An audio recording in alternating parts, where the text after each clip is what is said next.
She handed me my jacket, then said, "My number's in the pocket." The first thing wrong was not the suit jacket. It was the frayed yellow measuring tape around Claire Bennett's neck, swinging against the glass counter while her hand hovered above a ringing phone and did not move. The boutique around us was too quiet for that sound. Rain worked its way down the floor-to-ceiling windows in silver ropes, blurring the city lights outside until every passing car looked like a streak of brake fluid on glass. I stood in front of the three-way mirror wearing a dark blue jacket that fit so cleanly across my shoulders, it almost made me forget I hated sponsor dinners. Almost. Claire stood beside me with one pin tucked between her fingers. Her cream blouse was buttoned high beneath a tailored vest, immaculate despite the long day. Her hair had escaped its clip in a few dark waves around her face, but everything else about her was controlled. The smooth counter, the row of folded pocket squares, the polished brass lamp, the perfect line of the jacket she had spent 2 weeks altering for a man she barely knew. The phone rang again. She looked at it as if answering might break the room. I noticed small failures for a living. A steering column that hummed differently at 140 miles an hour. A chassis that wanted to drift half a degree left before the tire pressure warning ever lit. A driver who said he was fine while gripping the wheel 2 seconds too long. My job as a test driver was not bravery. It was attention. Claire's smile stayed in place. Her hand did not. "The break on the trousers is exactly right," she said, returning the pin to the cushion without looking at the register. "You won't have to fight the fabric when you sit for the sponsor dinner." "It fits," I said, watching her reflection more than the jacket. "You saved me from looking like a borrowed mannequin." That earned the smallest change in her mouth, not quite a smile, more like the memory of one. The phone rang a third time. She exhaled once, clipped and quiet, then crossed to the counter. The frayed tape around her neck slid forward and struck the glass with a soft tap. "Bennett and Vale," she said, voice level. "This is Claire." The rain filled the silence while she listened. Then her free hand closed around the edge of the counter. "What do you mean canceled?" she asked. The room went still around that sentence. Even the old wall clock above the tailoring table seemed to soften its tick. "The gala is tomorrow night," Claire said. "The collection has to be at the loading dock by 4. We have a signed service agreement. No, a storm advisory doesn't apply if the route remains open. No, you cannot simply refund the deposit. I need that truck." I unbuttoned the jacket and slid it off carefully. The civilized thing to do was step into the fitting room, change into my own clothes, pay for the suit, and let a business owner have a private disaster without an audience. Instead, I laid the jacket across the velvet chair and stayed by the rack of silk ties. Claire said nothing for several seconds after the call ended. She kept the receiver near her ear until the dial tone grew loud enough that I could hear it from across the room. Then she set it down, missed the cradle by half an inch, corrected it, and pressed 2 fingers flat over the top of the register. The yellow measuring tape slipped off the glass edge and hung there like a loose safety belt. "Everything all right?" I asked. It was a useless question, but sometimes useless questions give people a place to start. Claire lifted her eyes. "My logistics company just canceled." "For the charity gala?" "For the showcase tied to the charity gala," she said. The words came quickly, because if she slowed down, she might hear them. "The investor buyout of this store is contingent on tomorrow's collection arriving before the deadline and being shown under the Bennett label. If the collection misses the loading dock, the offer freezes. If the offer freezes, my former partner exercises a lease clawback by Friday." The pen on the counter began clicking under her thumb. Click, click, click. I looked past her at the line of garment bags hanging along the back wall. Evening wear, coats, structured gowns, half a season of work standing upright like a room full of witnesses. "Why not use another carrier?" I asked. "Because it's a protected load," she said. 4 reinforced rolling racks. Everything has to stay upright. Nothing can be compressed. The beadwork on the finale pieces would be destroyed if the racks tipped. Every reputable carrier I can reach is either booked, storm delayed, or suddenly unavailable. Suddenly, her eyes sharpened. Yes, there it was. Not bad luck, leverage. "How many racks?" I asked. She stopped clicking the pen. Excuse me? How much weight, how tall, and how much clearance? Claire blinked once, then gave me the data because she was too practical to question a useful question. 4 reinforced rolling racks. About 300 pounds total. Tallest rack is 6 feet 3. Garment bags add width. The rolling bases can't take lateral impact, and the finale gowns can't be packed flat. I glanced toward the rain-streaked window and pictured the route from here to the hotel loading dock. 10 blocks to my track garage, 14 miles of coastal highway, hotel freight bay, deadline at 4. I have a modified transit rig in the track garage, I said. Air ride suspension, custom tie-down rails, adjustable cargo braces. It's built for telemetry equipment, not gowns. But fragile vertical payload is fragile vertical payload. You're a driver, she said. I am. You want to haul couture through a coastal squall. I want to submit a formal rate sheet. Have you approved the job in writing? Drive the load, and keep your collection under your control. That made her go quiet. I did not step closer. I did not reach for the phone, or the pen, or the tape hanging between us. I learned a long time ago that help becomes pressure the second a man decides a woman's emergency gives him permission to take over. Claire looked at the garment bags, then at the dead phone, then down at the frayed measuring tape around her neck. Send me the rate sheet, she said. I nodded. One more thing. What? You ride with the collection. Her eyebrows lifted. It's your business, I said. If anything changes on site, you make the call. I drive. The pen finally stopped clicking. For the first time since the phone rang, her shoulders lowered. Professional terms, she asked. Professional terms? A faint smile crossed her face. Real this time. Then I should probably finish your sleeves before my emergency driver leaves looking unfinished. I looked at the jacket on the chair. I knew the cuffs were suspicious. They're not suspicious, she said, retrieving 2 pins, or they're half an inch arrogant. Against my better judgment, I laughed. The sound startled both of us. By noon the next day, the rain had turned the city into a sheet of moving glass. The transit van sat under the steel canopy of the track garage, its hazard lights blinking against puddles the color of oil. Claire arrived in dark trousers, practical boots, and a buttoned cream cardigan under a waterproof coat. The frayed yellow measuring tape was still around her neck, tucked inside the coat like a habit she did not know how to put down. She carried a clipboard, 2 plastic garment inventories, and a face that had already argued with 3 people before breakfast. I had sent the rate sheet at 10:14 the night before. She had signed it at 10:19. At 10:22, she had emailed back one note. If you scratch the finale rack, I am billing you emotionally. That was the first message she sent me that did not sound like a contract clause. I had printed it and taped it above the cargo rail as a warning label. Claire saw it when we began loading. She stared at the paper for 2 seconds, then covered her mouth with the back of her hand. That is not legally enforceable, she said. I don't know, I replied, guiding the first rack onto the lift. It sounded severe. The laugh she gave was small, almost reluctant, but it changed the temperature inside the van. We worked fast. She called out inventory numbers while I aligned the rack wheels with the floor grooves. She knew every garment by touch. She knew which bags needed a half-inch of space, which hems would bruise under pressure, which sleeve could survive a brush against canvas, and which one required a foam guard. I had expected precision because the store looked precise. I had not expected the quiet intimacy of it, the way she touched each garment as if it belonged to a person who had trusted her with a secret. Left side needs another brace, she said. I crouched and checked the wheelbase. She was right. I locked the brace and tightened the strap until the webbing gave a clean mechanical note under my thumb. By 12:26, all 4 racks were secured. Claire stood at the open cargo doors, clipboard against her chest, rain misting under the canopy. You really do measure everything. Only the things that can kill me, bankrupt you, or embarrass me on a red carpet. That is a very specific filing system. It keeps me busy. She looked at the van, then at the storm beyond the garage mouth.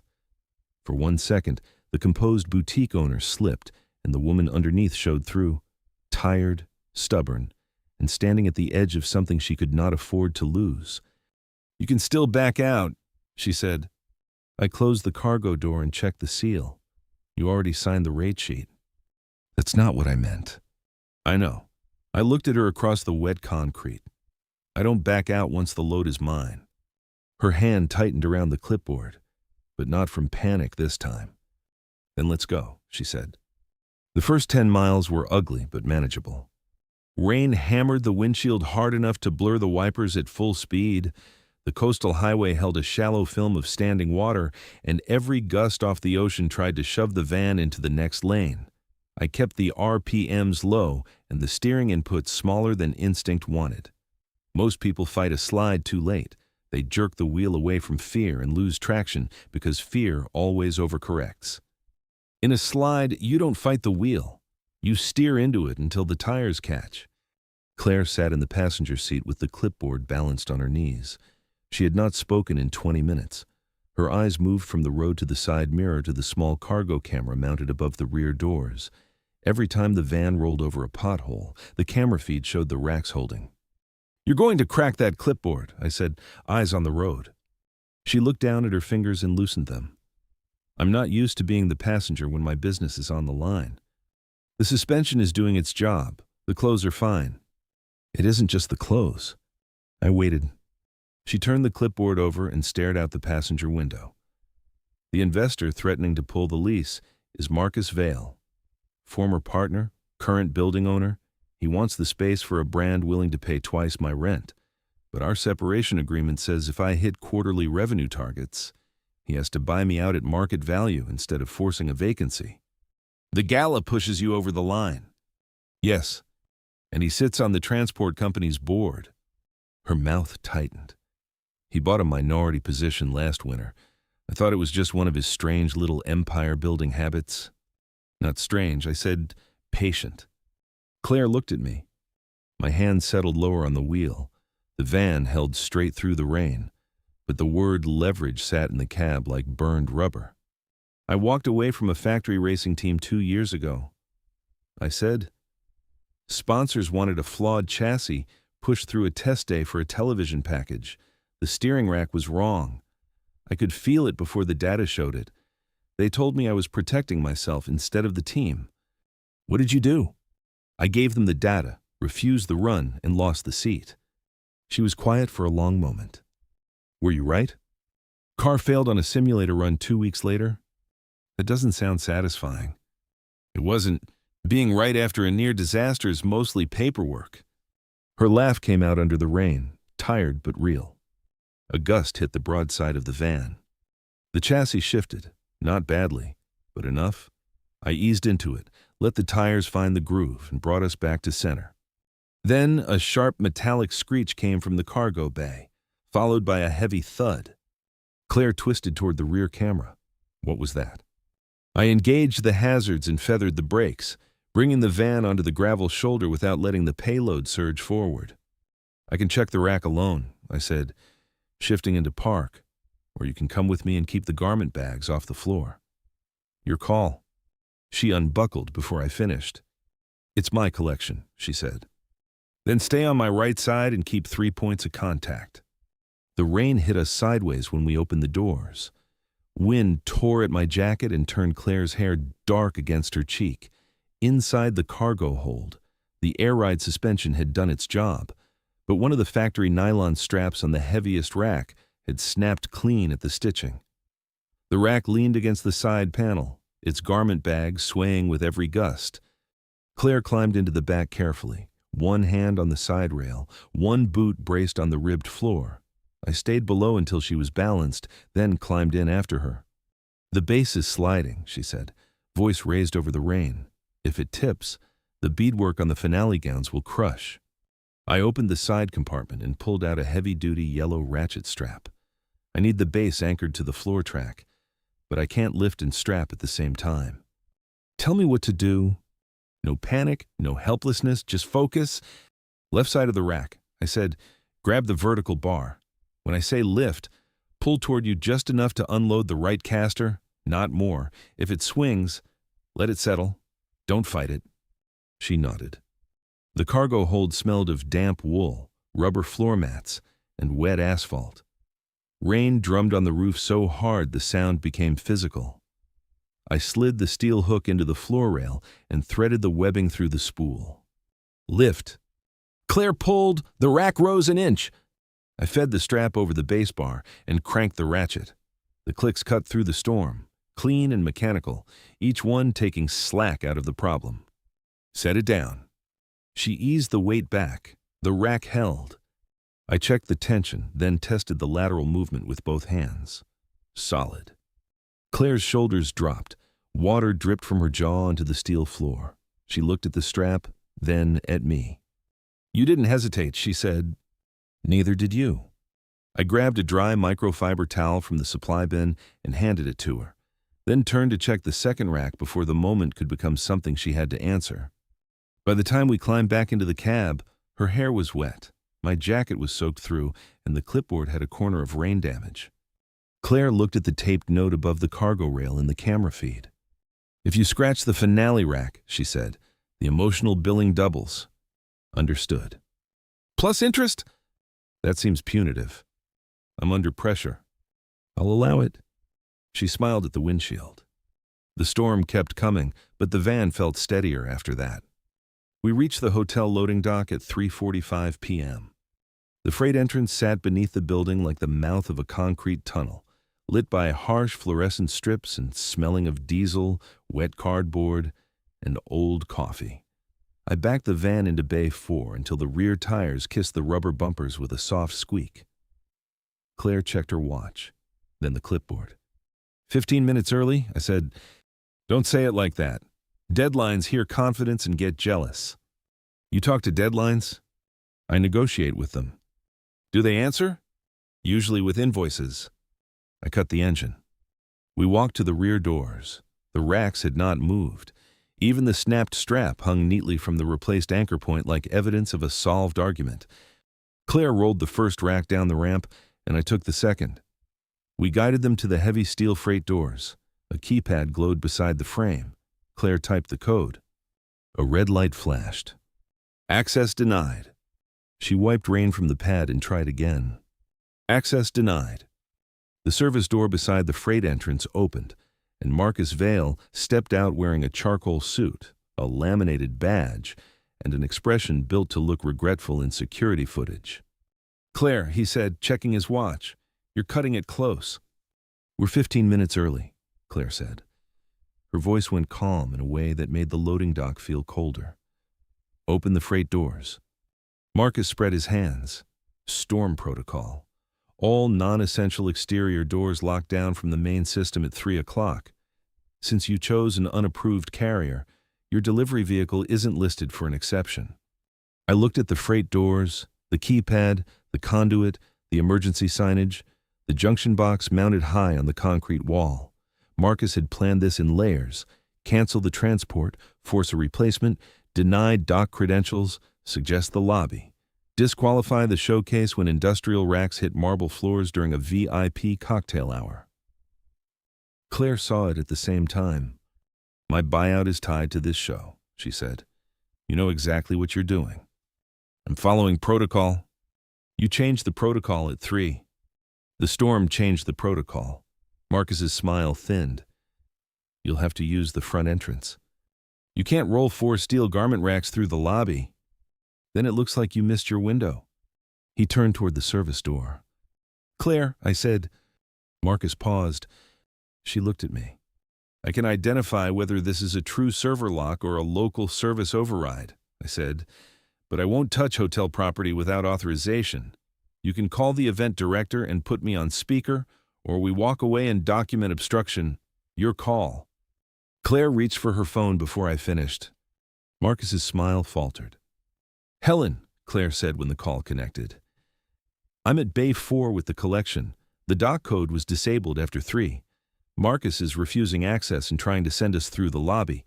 I have the delivery on time, on camera, with a professional driver and intact racks." I watched Marcus's jaw tighten. Claire listened, then held the phone toward me. "Helen wants to know what you're seeing." "This is Owen Parker," I said. "The magnetic lock appears local to the freight door. The conduit runs to a junction box on the wall, which likely houses the 12-volt supply and emergency service override. If Hotel Facilities authorizes access, a licensed facilities tech can interrupt the maglock without damaging the system. The freight doors can open under supervised emergency event access. Helen's voice came through crisp and furious. Marcus, put Ben from Facilities on that radio right now. Marcus did not move. Claire stepped closer, not to me, but to the freight door. She lifted her phone higher. Helen, she said, please document the time. It is 3:52 p.m. The Bennett collection is present at the designated loading bay before deadline. Marcus Vale is physically obstructing access after participating in the transport cancellation. Marcus turned sharply. That is not... Claire's eyes did not leave him. If this becomes a contract dispute, my lawyer will request the loading dock footage, the access logs, and the internal message showing who ordered the 3 o'clock lockout. For 1 second, the only sound was rain hitting the concrete slope. Then Marcus grabbed his radio. Ben, Bay 4, now. The facilities tech arrived in under 2 minutes wearing a rain jacket and a deeply unhappy expression. I stepped back while he climbed a rolling maintenance ladder. He opened the junction box, checked the wiring, and flipped the service override under Helen's authorization. The freight lock released with a heavy clack. The sound moved through the dock like a verdict. Ben looked down at Marcus. This should not have been on Stormlock with scheduled deliveries pending. Marcus said nothing. Claire did not look at me. She grabbed the first rack and pushed. I grabbed the second. We rolled the collection through the designated loading bay at 3:57 p.m. Backstage was a controlled riot. Models moved between mirrors with half-finished hair. Makeup artists called for powder, assistants hurried past carrying steamers, garment bags, and trays of pins. Someone had spilled coffee near the alterations table and solved the problem by putting a chair over it.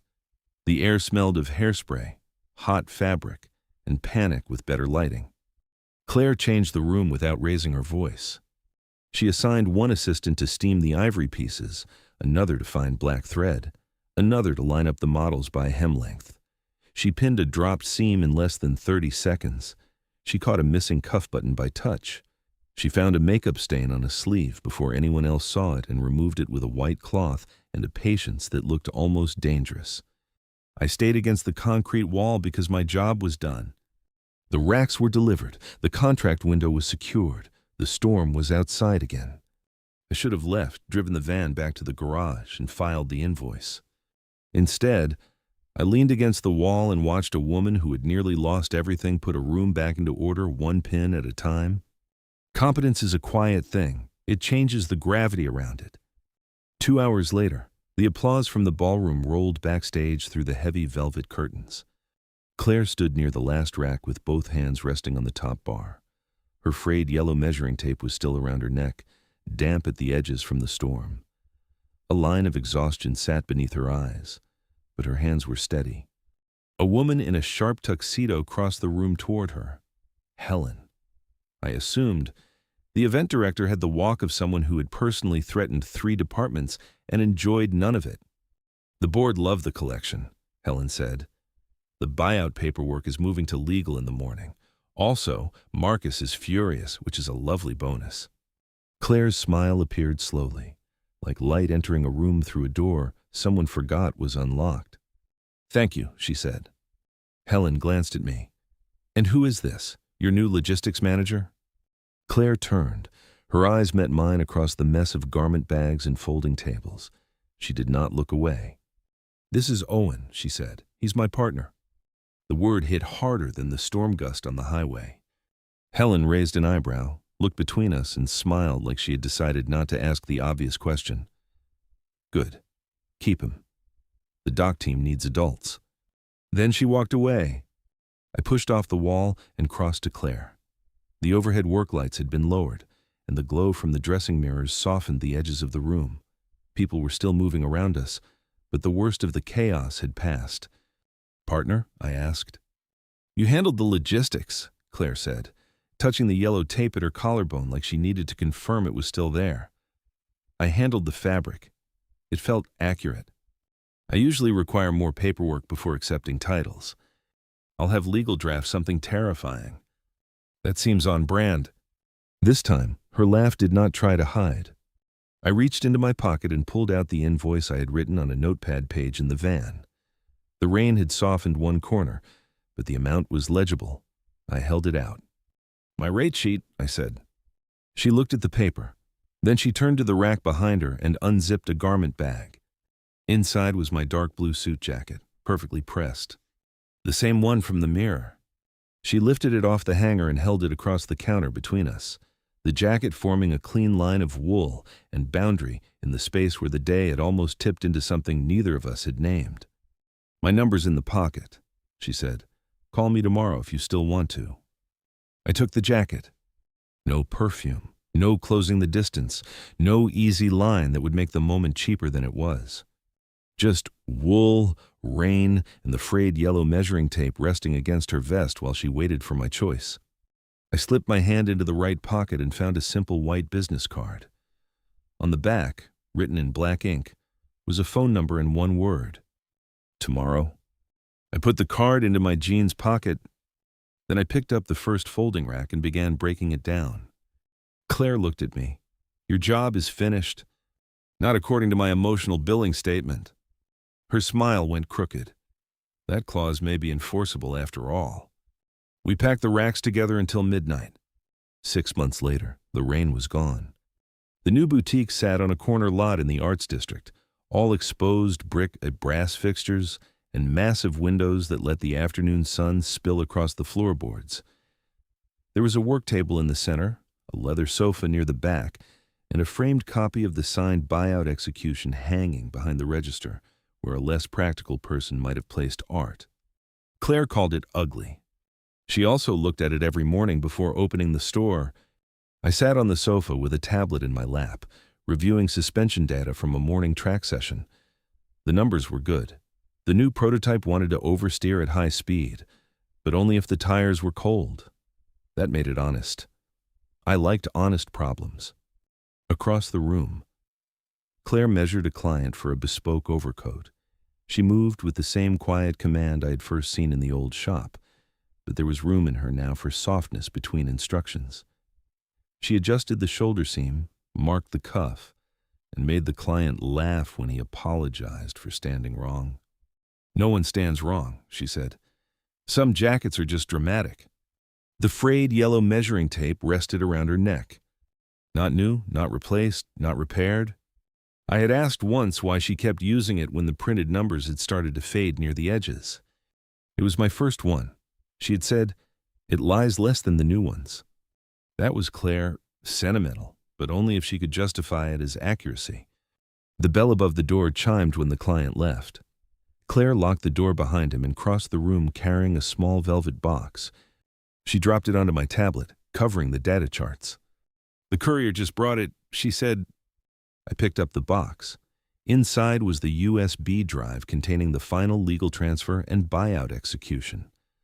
The store was completely hers now. The walls, the lease, the name on the window, the future she had nearly lost to a man who believed pressure and control were the same thing. I closed the box and handed it back. "I told you the chassis would hold," I said. She sat beside me, close but not collapsing into me, and set the velvet box between us. "You told me a lot of things," she said. "Most of them involve torque. Torque matters. So does lunch?" I ate. "You drank coffee over a protein bar while staring at tire heat data. That's a type of lunch. That is evidence for a future hearing." I looked at her. She was smiling, but her eyes had gone shiny around the edges. The boutique was quiet except for the faint hum of the old ceiling fan and the city outside the glass. Sunlight caught the brass fixtures. The yellow measuring tape shifted when she leaned forward and set one hand over the velvet box. "I thought saving this place would feel loud," she said, "like applause or revenge, or Marcus yelling somewhere expensive." "Disappointed?" "No." She looked around the store, then back at me. "It feels like being able to breathe without checking the door." I set the tablet aside. For a long time, neither of us moved. The future did not need a dramatic speech. It sat there between us in the form of a signed legal transfer, a frayed measuring tape, a suit jacket hanging behind the counter for whenever I forgot sponsor dinners existed, and two people who had learned to stop treating help like a loss of control.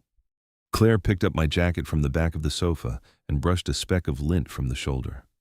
"You know," she said, "the sleeve still sits half an inch arrogant. It saved your business that way." The sleeve did nothing. It was present. So was Marcus. Unfair comparison. She laughed, and the sound found a place in me no adrenaline ever had.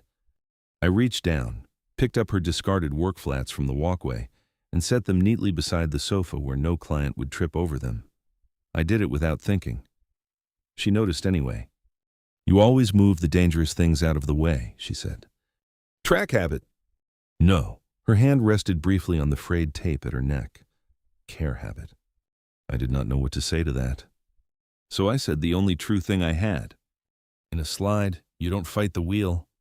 Claire finished it for me, her voice soft but steady. "You steer into it until the tires catch." The afternoon sun warmed the brick wall. The boutique held around us, the storm, the dock, the snapped strap, the red excess. Denied light, all of it had become part of the structure instead of the thing that destroyed it. I picked up the velvet box and set it safely behind the register. Then I took out the business card she had given me 6 months ago.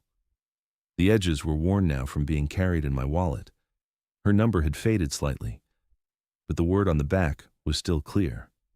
Tomorrow. Claire looked at it, then at me. "You kept it," she said. "I keep useful data." Her smile softened. "Is that what I am?" "No," I said. "You're the reason I stopped running every time the tires caught." The bell over the door moved in a breeze from the street, though no one entered. Claire stepped closer and took my hand because she wanted to.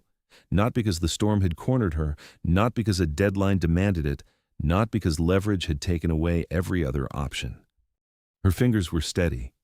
Mine were to the end.